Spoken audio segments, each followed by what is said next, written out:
পোলাপান মনে রাখিস, জীবনে কোনোদিন ছেলের জন্য মেয়ে ফাঁসি দিয়ে মরবি না, মেয়ের জন্য ছেলে ফাঁসি দিয়ে মরবি না।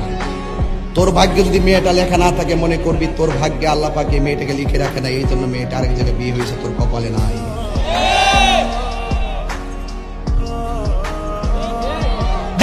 কথা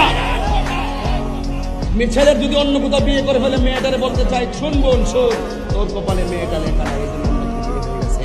বর্তমানে পরকীয় সংখ্যা যখন বাড়তেছে, অবৈধ সম্পর্ক সংখ্যা বাড়তেছে। কথা বলেন।